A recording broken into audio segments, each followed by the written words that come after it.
filling out resumes. They learn about how to do an interview, how to look somebody in their eye, because many cultures, you don't look somebody, your boss, let alone a friend, sometimes in the eye. They do go to English language. They can start within the first couple weeks of being there, going every day to learn English. And there's a couple of other places that offer English. CWI offers English at a little bit higher level for those that come in with English. And we always appreciate extra tutoring. Our group actually has a Thursday morning English class with women, because the women often, it's hard for them to go if they have children, small children at home. So we do it. This is all volunteer. Really? That English is all volunteer. Now, they do receive health care, like I said. They have Refugee Medicaid that lasts for 8 months. And as an adult, after that 8 months, the Medicaid is finished, and they have to find other means to be insured. The children are insured through Medicaid until they are 18 years old. They do have to go through extensive health screenings. They have health screenings before they come. They come out of the country that they have fled to. They have health screening there, and then once they are here, they are also screened at a main clinic in Boise called Family Medicine. What about the tuberculosis in Minnesota? They are screened for tuberculosis, and there is really good programs. Okay, I am being respectful. I expect respect. I am a teacher and a principal, and I would not put up with this in my classroom. We have said at the end we will have questions. I will reiterate that. At the end we are opening it up to questions that are written on the cards, and I'd appreciate you keeping those there till then. We do provide mental health services because many come with trauma, like we said, PTSD. If you can imagine, we have families who've gone through war and seen atrocities, young children that have seen atrocities, and so we do want to come alongside them and be sensitive to that. Another thing that I think people often think is that it's a free flight here, that they don't have to pay for that flight. And that is not true. It is a loan, it's a non-interest loan, but they are required to pay that flight back. And as you can imagine, we have a family of 9. So for them, working very minimal wage jobs to be able to pay that travel expense for 9 people, it's not an easy thing to do, but they are committed to doing that, and they are promised that they have to do that, and it is a revolving loan fund that does that. Who's your collection agency? The basic timeline of services that happens in Boise, and like I said, it's different in every city and every state depending on the program. Some programs only run for 3 months, and they're expected to have a job within those 3 months and be self-sufficient. There are other programs that they do have services for 8 months, so in that first night they're met at the airport. How many of you have ever traveled overseas and stopped in and thought about what it's like to land in that new country? Everybody's talking a different language. It's not easy. And so they are met at the airport, and they're taken usually to a hotel because we can't set up housing until they're here and they can sign the lease themselves. Within that first week, they get they go to health and welfare, food stamps, Medicaid, Social Security, hopefully move into an apartment and are shown where to get groceries and how to buy groceries, because that's a whole new experience, different than maybe where they come from. Within the first month, they have home and cultural orientation, trying to help them understand this is America, this is the way we do things, and we expect you to understand and try your best to what's the word I want to come in and assimilate or integrate. Integrate is the word I wanted. They get registered for English. They have the health screening, like I said. We register the children for school. They get transportation orientation. Obviously, they don't come and they don't have cars, so they are dependent on buses. They get into job class and hopefully child care. And then they have ongoing case management for that 8 months of just trying to help them as they integrate into Boise and find jobs, counseling, troubleshooting, and those kind of things. And then at the end of that 8 months, the services are finished. If they have extenuating circumstances, there are people that will continue to help them. Who pays for every dime of what they do? They begin paying back their travel loan at the end of that year. Taxpayers. At a year, they are allowed to apply for a green card, and they're encouraged to get that so that their standing changes from the refugee to a green card carrier. And in 5 years, they're allowed to apply for citizenship, which is something I think really beautiful that our country offers to people who came as refugees. Please be a human being and speak about the Twin Falls rate. Everyone in this room wants to hear your opinion on that. It's not funny. It's not that funny. I'm not laughing at it. You just did. You're a teacher. You should know better. Horrible. Stop smiling. What's funny about it? I'm smiling because I'm nervous, okay? So I hope you can be sympathetic of that. I bet In that my little heart, girl's this is really hard. too. We were gonna, this, Be honest, you know what's going on, woman. Why don't you let her talk? Be respectful. Zip it up. Let her finish. You guys do know what's going on. That's what's so sick about it. You know what these people are doing. Ladies and gentlemen, this was not a presentation on bringing refugees to Sandpoint. That was never the intention. The intention of this was a training for those that we have been asked, those that wanted to have more information on how to work productively with refugees. The internet can do that. And that's the purpose of this training. Who asked them?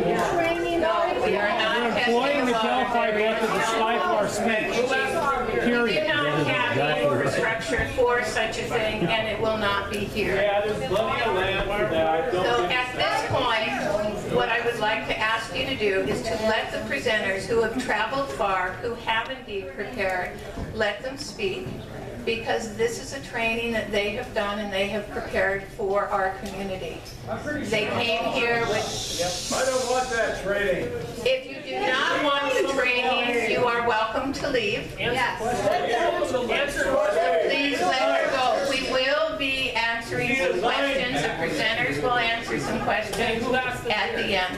And I will keep collecting those. Thank you. No more propaganda. Put it down. Put it down. The Delphi method is being employed here, and everybody feels like their voice will not be heard because it won't. this was, we are doing a training tonight, so I'm going to continue on what it means to work cross-culturally. I understand that maybe for some of you that's not important, but we do want to look at what that means. How's expensive your training? It doesn't cost anything. Yeah, some people would have thought that. My father was actually maybe visit with your car. I think there's animals of which we should such as lions. No, there's no lions here.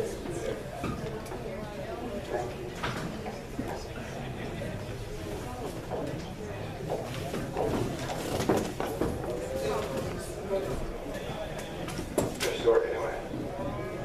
I'm not sure. They seem pretty traumatized. I dropped them off the other night to say goodbye, and they looked at me like they're never going to see me again.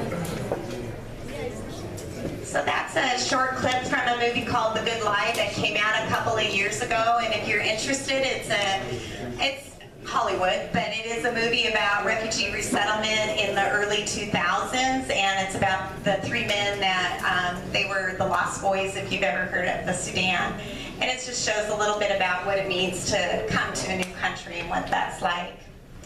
One of the things when we talk about culture is that we have to understand that we come from a culture. So in order to understand another culture, you have to recognize your own culture and how you've been raised and those kind of things. So what is culture? Culture refers to the way of life that is comfortable and familiar for you, and everyone is part of a culture. No matter what, you're part of a culture. Our culture affects our manners, our customs, our beliefs, our values, our ideas, our ideals, and accepted way of behaving. likes beheading people. How would you describe the American culture? Just quickly.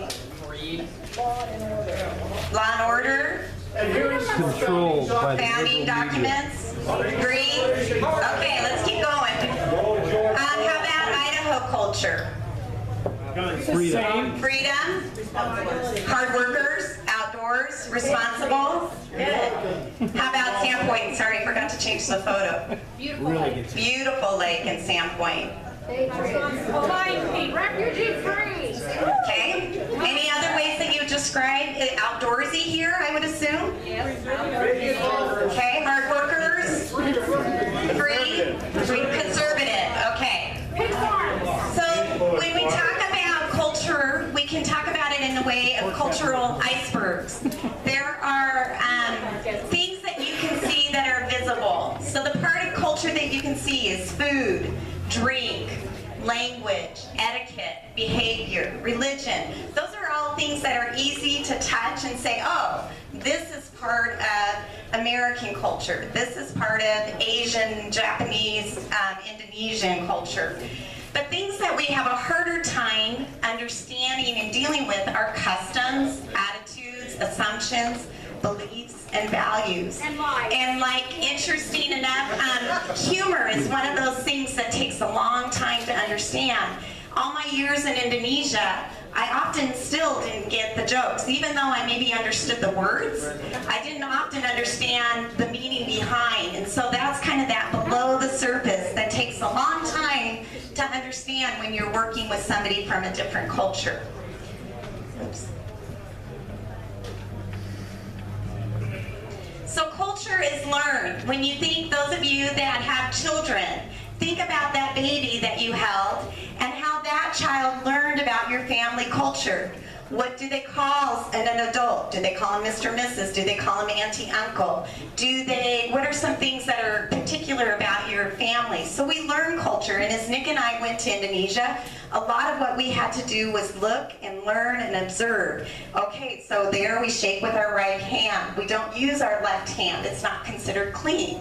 That's just something that's a part of their culture. We observe that. Culture is a group identifier. It describes how people in a society or a community function together.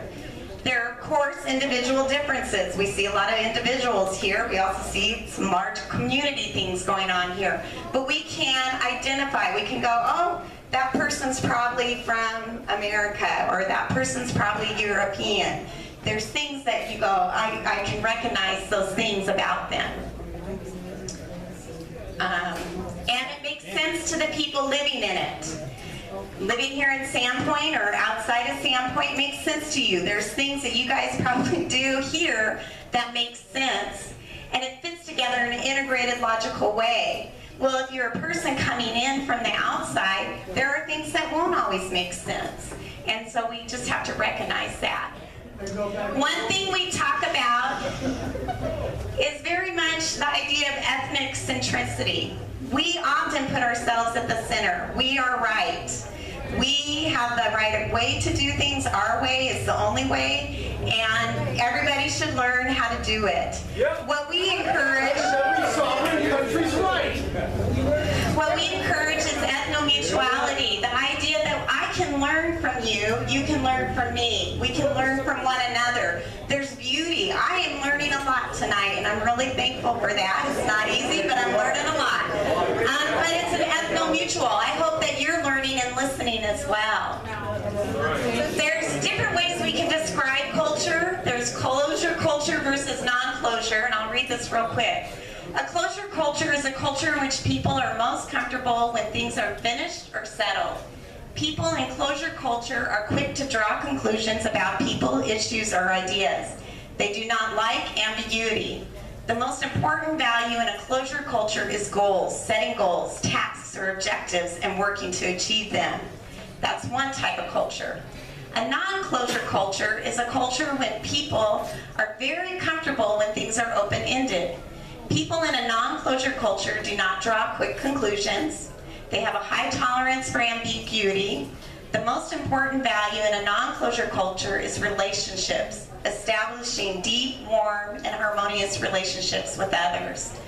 If we look at this, I think we as Westerners, as Americans, tend to be more on the closure culture. We're very good at relationships, and I think that's part of who we are, but we're very time-oriented. We want things done. We have goals. We have things that we want to get done. Where does that utopia exist? So that's just a brief kind of overview of looking at culture when you're dealing with people from different cultures, and I hope that gives you some impact. And now Nick's going to talk about self-sufficiency. We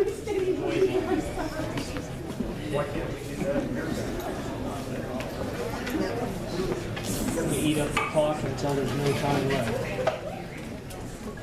This is brutal.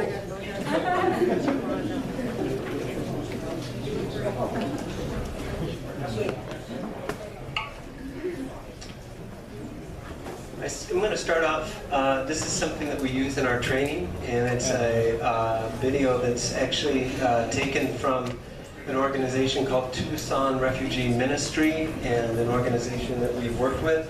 So I want to start off just real quickly with this little skit.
By the tens of thousands.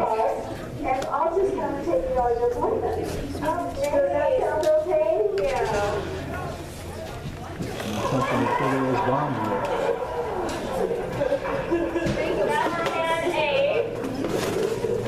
And this is Plan B. Hi, Sheree. Hi, Miss Darcy. Good to see you. Thanks for coming today. I'm so glad you finally had time to sit and visit Carolina.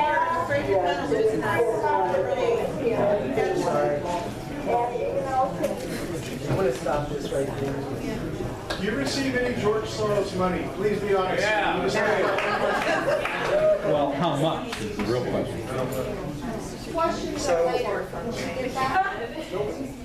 Can you hear me? Yeah. So the main point of the skit is really just to show how we view people is going to determine how we respond to people.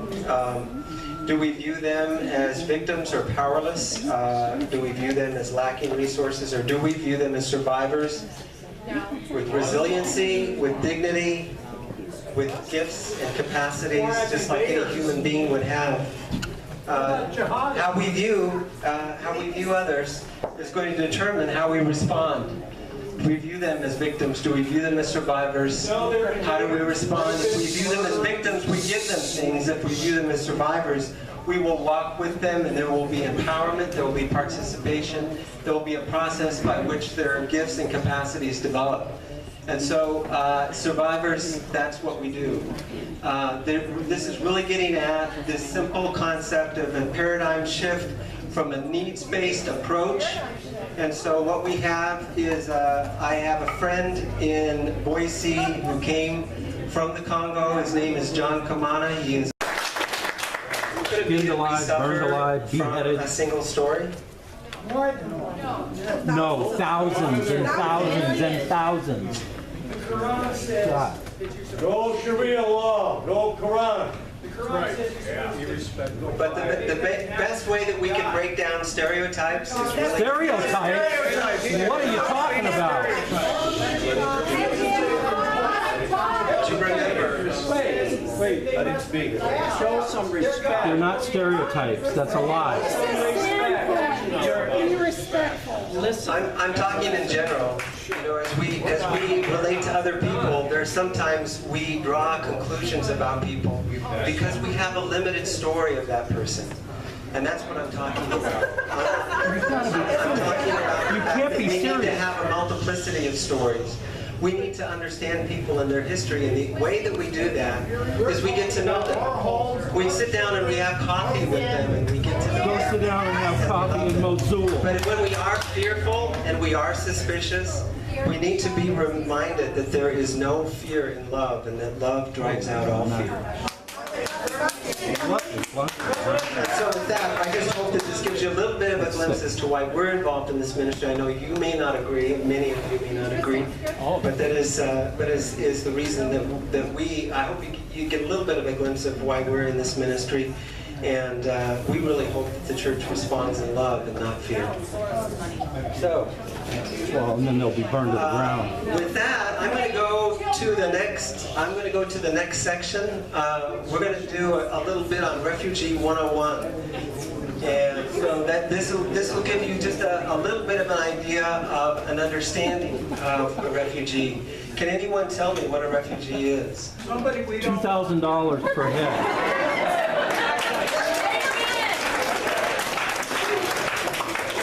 According to the 1951 convention, They're going to quote the UN? Let him talk. Jeez, Let him lie. I don't want to ask. Say something. Well, listen. We all got a right to speak. so Not that someone else is talking. a refugee is actually a person that because of persecution has had to flee their own country. They've lost money. Okay, and so it's really based on a self-found fear of persecution, or a real persecution that is based on 5 different things: race, religion, nationality, social group, or political opinion. And if you know people who have traveled the refugee highway, you will know a great deal of an incredible journey of resilience and people who have gone through unspeakable suffering. And I know quite a few. I know from Indonesia as well as from here. So these are the reasons that we have race, religion, nationality, social group, political opinion. Now,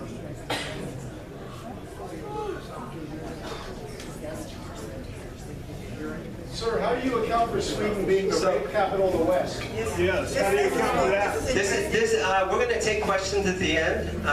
This right is really for information. You may disagree with the information that I have. It's not for, the purpose is not to have a public debate, but we will have questions at the end. So, forcibly displaced persons, now there may be some confusion with regard to the definition. There are refugees, there are IDPs, those that are internally displaced. They're really the same as refugees except for the fact that they have not crossed borders. And then there's also refugees that are part of, the Palestinian camps, which they call the UNRWA, and that's the Relief and Work Agency of the UN, and those are predominantly Palestinian, as well as you have the the asylum seekers. And the asylum seekers would be people that come to the U.S., let's say on a tourist visa, but they realize if they return to their country, they could be killed, and so they apply for asylum with the U.S. Embassy. So those are the categories. I also have this category overlapping them all, and that's stateless. A lot of people don't realize that there are 10 million people in the world that are stateless, and that means they have no citizenship in any country in the world. Not because of anything that they've done, it's because of a government rejection of their own identity as a citizen. The Rohingya people in Burma are one example of that. There's many Rohingya that have no country in the world, and they're rejected by Burma as well as Bangladesh and India. So there really is no place for them to go. So they're stateless, and we also have people that have had to become internally displaced because of natural disasters. And that's primarily who I work with in Indonesia. We're facing one of the greatest refugee crises that we've ever faced in our nation since World War II. Over 65 million people have been forcibly displaced, 22.5 as refugees, 40.3 million as IDPs, and 2.8 as asylum seekers. So the countries that they come, the source of refugees, the top countries that they're coming from are clearly in the news every day, and you'll see that they come from places like Syria, they come from places like Afghanistan, and so forth. But you can see on the screen that there's 10 main countries that comprise of those. And then what are the major sources of those refugees? What are the main host countries? If we go from sources, we go to host countries. The main host countries are surprisingly all countries that are considered developing countries, Turkey and Pakistan and Lebanon and so forth. So those are the countries that refugees immediately flee to. And then you also have places like Lebanon where a quarter of their population is refugees. That would be the equivalent of 80 million refugees in the US, something that just overwhelms their whole system. So looking at some highlights in terms of the sources of refugees, obviously you have Syria, that's the main source of refugees in the news every day. And you have over 12 million Syrians that have been displaced out of 22 million people. So that country has been devastated. You have the South Sudan, and that conflict there is starting to pick up. There's both famine and conflict, and so there's more than 3.3 million people that have been forced to flee their homes. And if you look at that, that's going to be growing in the news. If you look also at this whole idea of what are the options that a refugee has, if you picture yourself as a refugee, what options would you have? The first option is what we would call a voluntary repatriation. And that is an option to go back to your country, right? And that's really what they want to do. Every refugee wants to do that.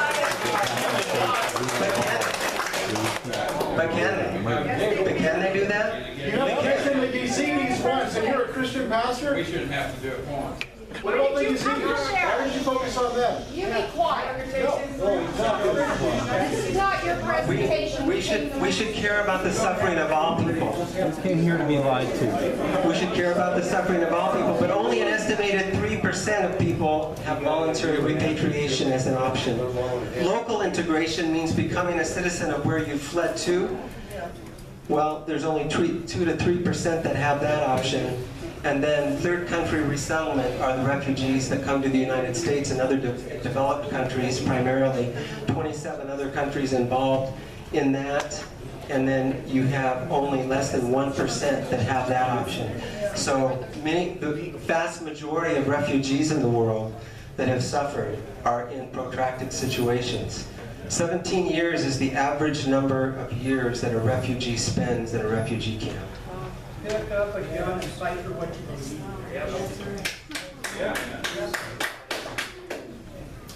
The global third country resettlement, if you look at that, that's starting to grow because of the crisis grew. And so you have more participating countries, that's what that graph shows. And then you see the third country resettlement in the US. And we're facing the greatest refugee crisis that we've ever faced, but now that is starting to drop. And we see refugees becoming less welcome and less welcome. And that's what that graph shows. And so this gives you the historical trends.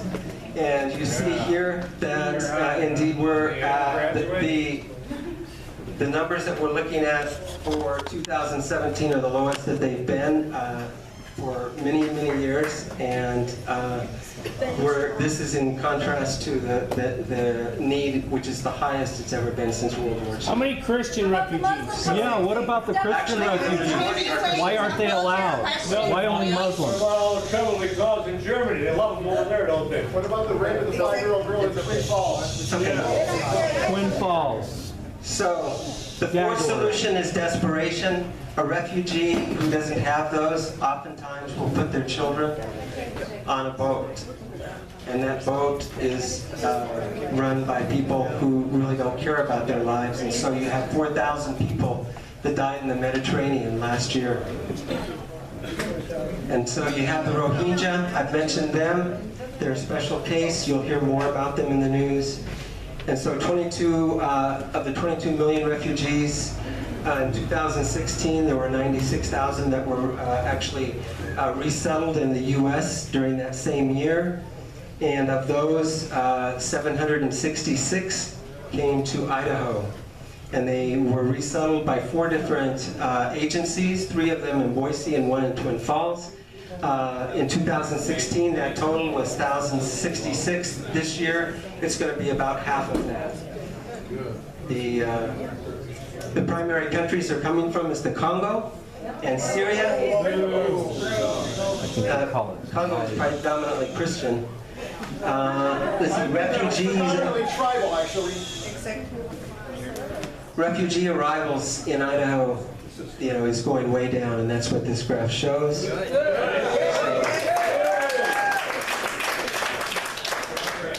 I want to show you a summary of the screening process. This is obviously a concern for us all. I am pro-security. We need to have a safe nation. And this video will give you a little bit of an idea of the vetting process. Okay, so a lot of people say Syrian refugees can't be vetted thoroughly enough, that we don't have enough resources inside Syria to gather information. But here's the thing, the refugee vetting process is actually really rigorous and has many layers. Data from within Syria isn't all that's used to vet them. It starts out like this. After fleeing their country, a person is first interviewed by the United Nations Refugee Agency, the UNHCR. This interview determines whether the person fulfills the criteria for refugee status. That means they need to be under threat of persecution from their home country and living outside. If the person can indeed be called a refugee, then that designation is reviewed. If it sticks, the refugee is referred to a resettlement mission. All of the information collected by the UNHCR is passed on to the host nation. Beyond refugee status, that information includes biometric data, biographical data, data about where they're from, and more. In the case of the United States, a refugee support center working with the U.S. State Department jumps in, scrutinizes the data, and interviews the refugee to gather more information. The refugee then goes through more interviews, this time with the Department of Homeland Security. The DHS officers conducting the interview have been specifically trained not only to ask the refugees about their country, but also about the specific regions they come from. This comes with more biometric checks and security checks from the National Counter, FBI, Department of Homeland Security, Department of State, and Department of Defense. Some of these checks are made using classified information. If the Syrian has any documentation, and most do, it is checked for authenticity by officers who provide it. In certain cases, social media accounts are also checked. After the security checks, the refugee applicant still needs to pass a medical check and complete cultural orientation classes before they come. If a refugee can make it through all of this, the hours upon hours of interviews, the multiple security checks, classified and unclassified, made by various intelligence and security agencies, then they can finally be approved to enter the U.S. Producing. Okay, just following up this video with a couple of graphs. One showing that every year there's about 75 million people that cross the border into America. That's through a variety of visas. There's only less than 1% are actually refugees that are part of that. They're by far the greatest vetted group of any other group that comes into the U.S. If you look at the Cato Institute policy analysis, From 1975 through 2015, the chance that an American would be killed by a terrorist attack committed by a tourist is actually 3,000 times higher than it would be a refugee.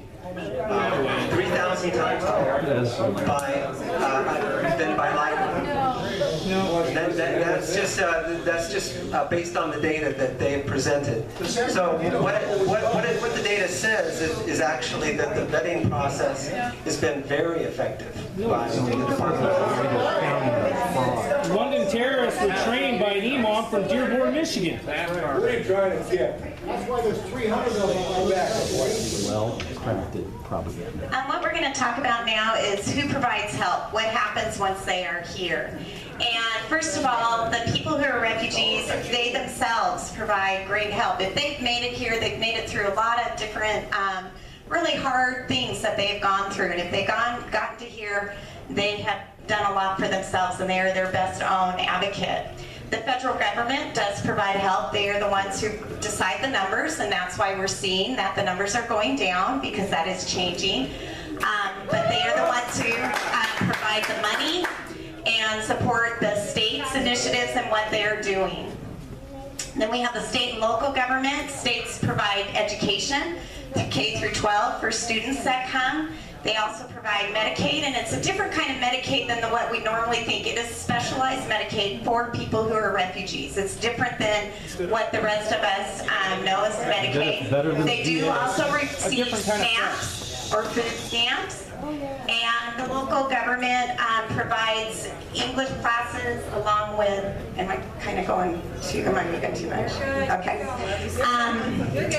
They provide English language classes, that comes money that is funneled through them, as well as job class and things like that that help them to become independent. And then in Boise, we do have several ethnic communities from way back from the 70s when we had Vietnamese coming in and Cambodians, then Bosnians in the 90s, and then we have different groups like the Congolese and the Somalis and Eritreans and Ethiopians, a mixture. Most of them, the majority of them are believers or Christian background, and they are their best help as well. Somalia's a failed state. Thank you, I appreciate your input. We're going to keep going. Then we do have resettlement agencies. Like we said, there are 2 in Boise now. International Rescue Committee, that is a agency, a worldwide agency that works throughout the world. And then Agency for New Americans, and that's a smaller agency that was from the Episcopalian Church, but it's localized to Boise. And then, like I said, the thing that we do is connect people in Boise who are willing to engage and get to know a family that has come as a refugee and come to understanding. And they walk alongside them in that journey. And I would challenge, hopefully this will go okay, any of you to meet a person who's come as a refugee and talk to them. Because I think it's once you get to know them, that makes a big difference. Once I get to know somebody that's different than me, I'm not asking it to happen here in Sandpoint.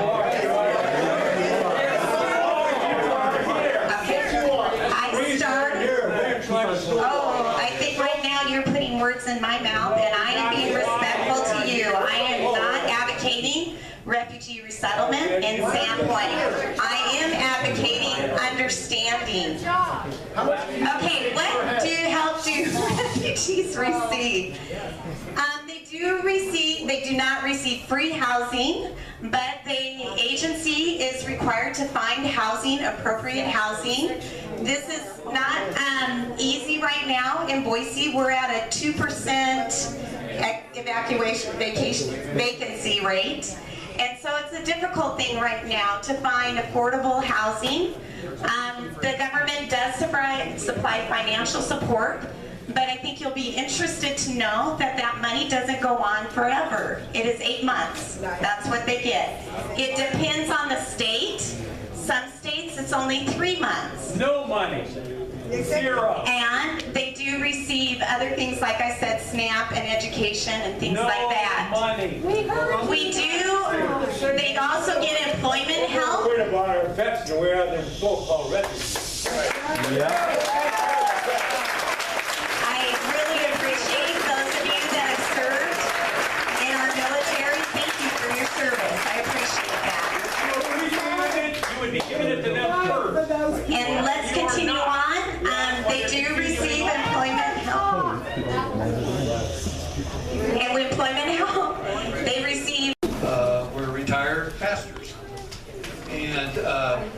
We also operate a thing called Life Tree Cafe at the Tango Cafe on Monday afternoons at 2.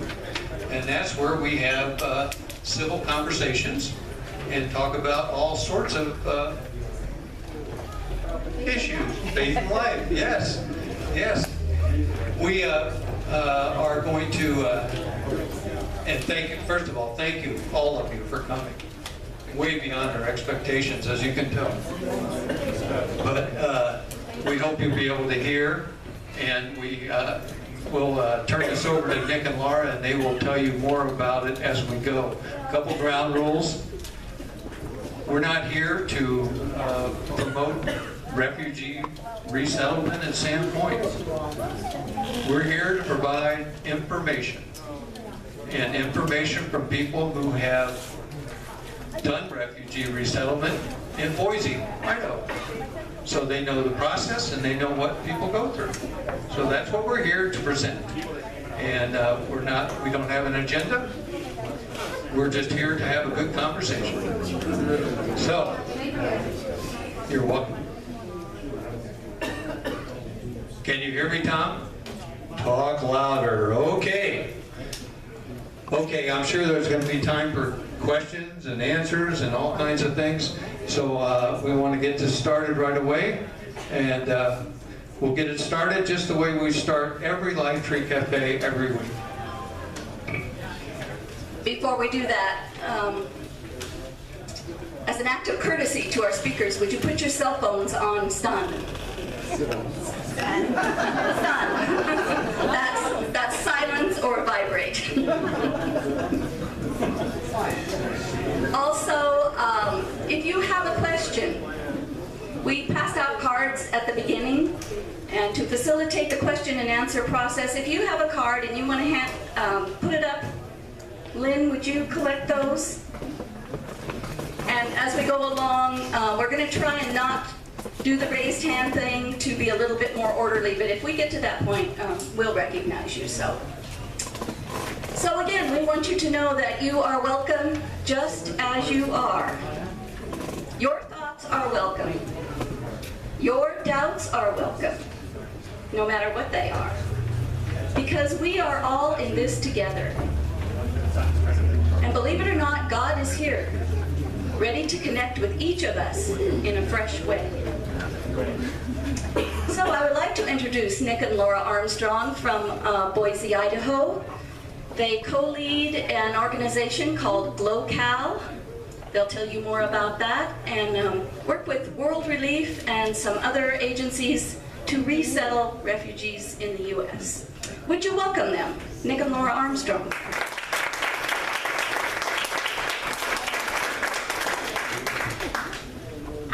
Selamat sore, saya sangat senang bisa menghadiri di sini malam ini. Ini jauh lebih banyak orang di sini. What? I didn't understand a word you said.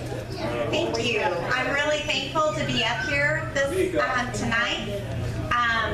This is a little bit different than what we've done. We are from Boise, but we lived 23 years in Indonesia.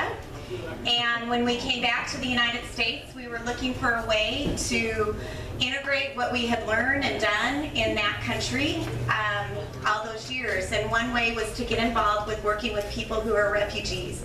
We primarily work, we now no longer have World Relief in Boise, which is sad to us, but there are 2 other resettlement agencies. And we primarily work to partner people in friendship with people who come as refugees. And that's the main focus of our ministry. We are out of a church in Boise, but we do these trainings throughout Boise at different churches and non-church organizations, mainly to give information.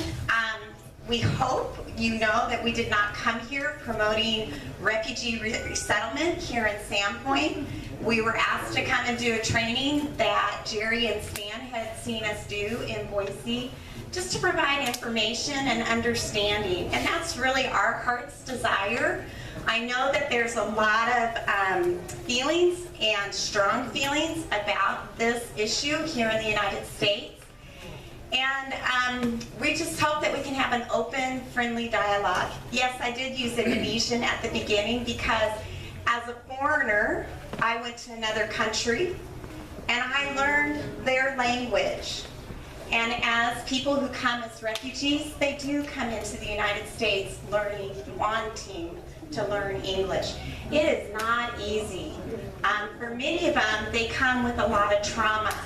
And if any of you have experienced trauma in your background, you know that it impacts, and we're going to talk about that a little bit later, how you learn and your learning style. And so we think it's important that they learn English. Don't get me wrong, but we're not going to take questions right now.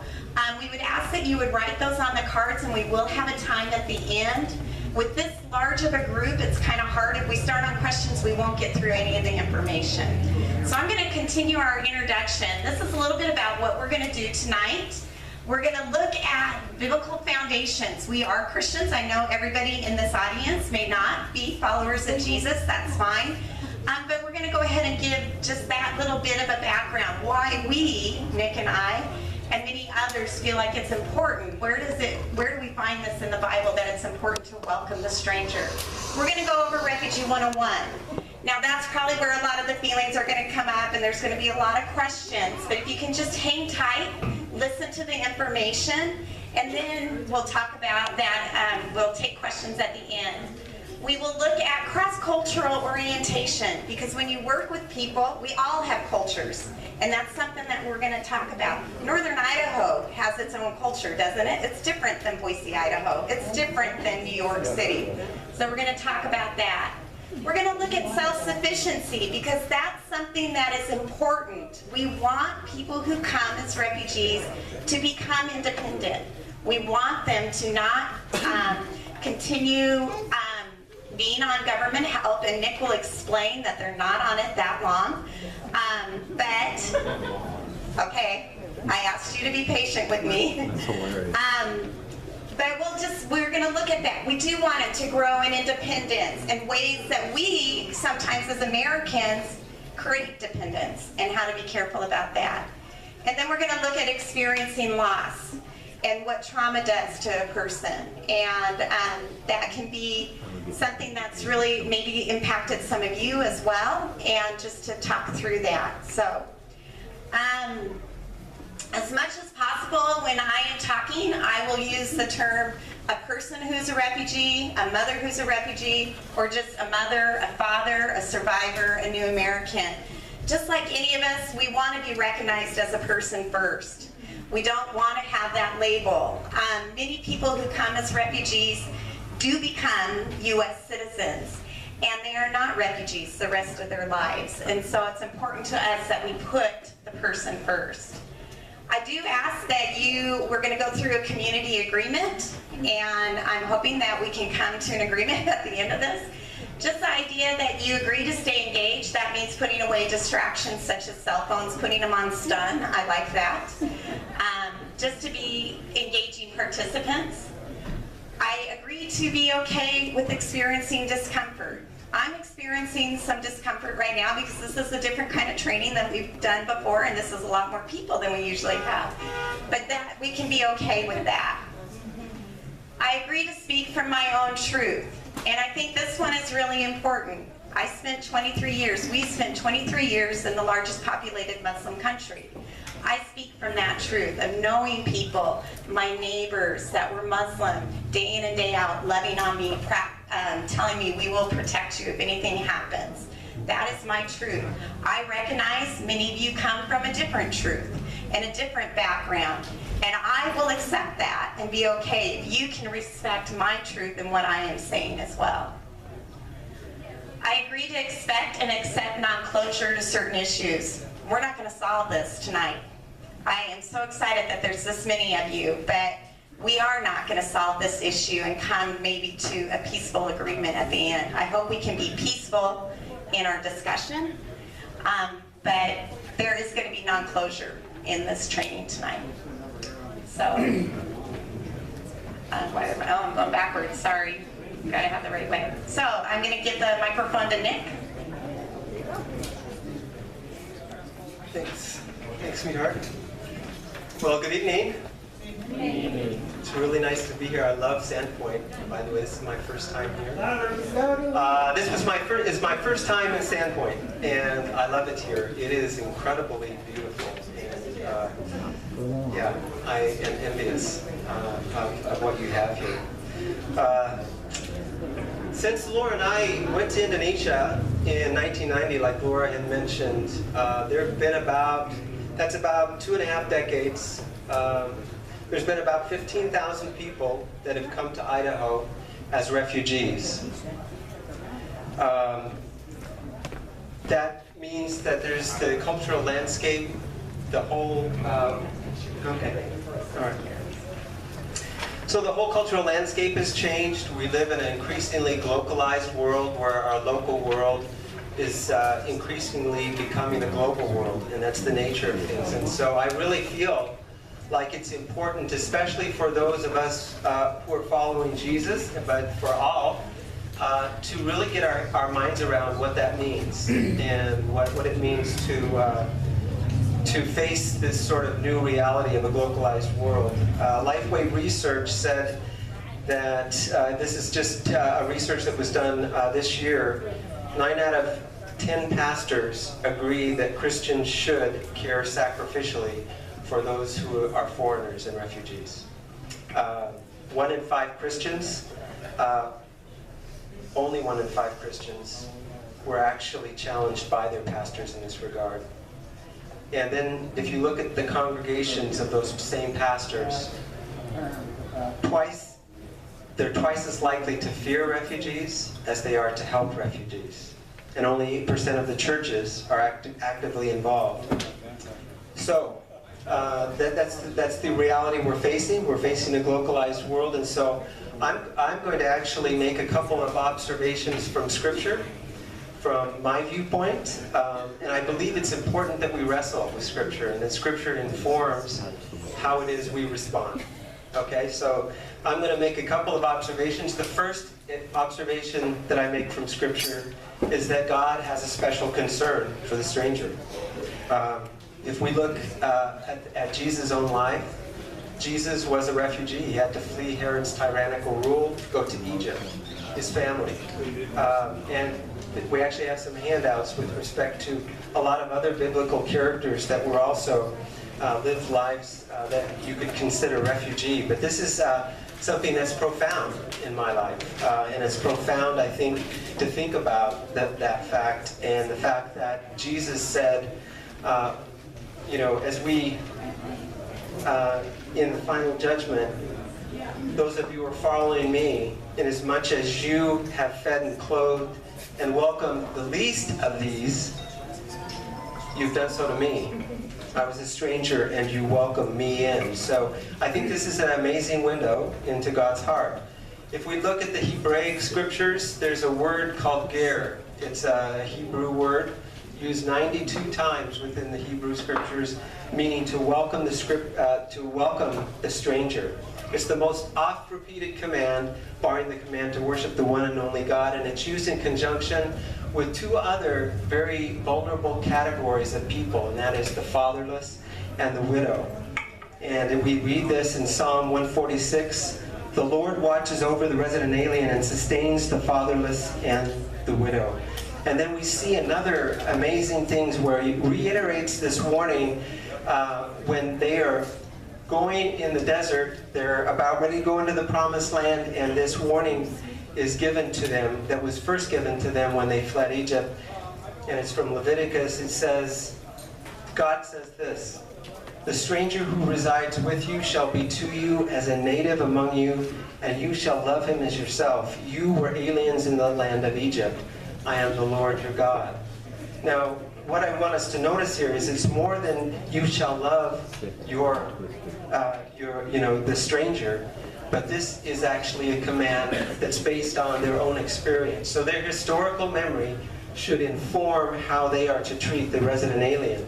And so I would guess that most of us in this room have some sort of a background where we have an immigrant story in our background. So just as Israel is to remember their history, we should remember ours. There's a gal from our home church by the name of Annie Johnson. She is Khmer Chinese, which is Cambodian. Her family had to flee the Khmer Rouge in the 70s. And it was a brutal regime. They killed many people. They killed most of her family. They fled to Thailand. They lost everything. And so they were welcomed by a couple in North Dakota by the name of Thurston and Kristen Nelson. And it was this compassion and the way in which they helped this family get on their feet. Annie said, you know, Annie was actually born in North Dakota. She wasn't even born at that time that they fled. But she said, this is what inspired me to get involved here with your refugee ministry. And that kind of segues into the second observation, and it's simply this, is that God's concern for the stranger is expressed through real people. And we see this in the book of Luke. We see Ruth is going to Bethlehem with Naomi, and she is isolated from community. She's missing everything that's familiar. She's desperate for food, and so she is in the field. And Boaz, the Lord of the harvest, he goes to that field. And he looks and he sees Ruth and asks who she is. And the answer is, she's a forbidden Moabite. But what is his response? Instead of kicking her out, he seeks her out. He goes to her. He greets her in a dignified way. He shelters her, gives her safety, and he does this unthinkable thing as he stoops down and he serves her. He invites this forbidden Moabite to his own table. And so they share this meal of roasted grain, and then he showers another 30 to 50 pounds worth of food, which is about half a month's wage, on her. This leads to a romance of redemption, as you know, and they get married, and they have a child whose line will one day lead to the quintessential kinsman redeemer, Jesus. So here we have a story that shows God's faithfulness and his concern for the foreigner, and he uses Boaz to do this. So in the Bible, we have a story about a Moabite woman. We also have this story, you know, and Moabites were hated. They were hated people in Israel. Samaritans, they were hated as well. And then Jesus tells a story about using a Samaritan as actually an example of neighborly love. And so why is it that Jesus uses these people as prominent within Scripture? One is that he cares for the oppressed, he cares for the strangers. But I think there's another reason, is that he wants his hearers to hear another story about Moabites and Samaritans. He wants them to have an alternative story where they actually begin to see them as real people, as people made in God's image and capable of compassion, real people that are in need of love and welcome and friendship. And so, what do I mean by a single story? I want to show just a quick TED Talk. It's just a clip from a TED Talk by Chimamanda Adichie, and she is a Nigerian storyteller. She tells the story, the TED Talk is entitled The Danger of the Single Story, and she tells about how she herself fell into the danger of the single story, so you'll understand what I'm talking about here.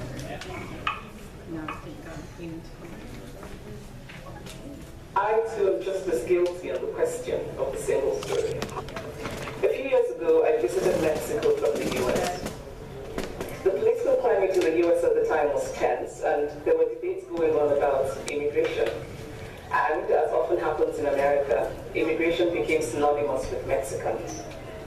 There were endless stories of Mexicans as people who were fleecing the healthcare system, sneaking across the border, being arrested at the border, that sort of thing.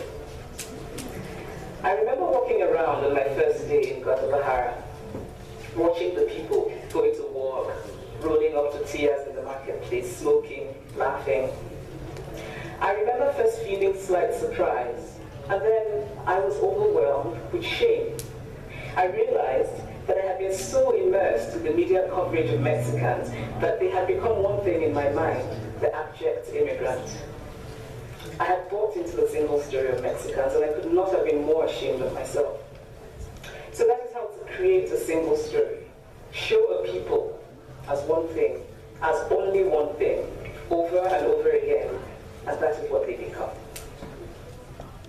Nigeria is under constant threat because of its Muslim population. You surely know that. Yeah. Yeah, that's right. So bring the threat Could it here, be right? that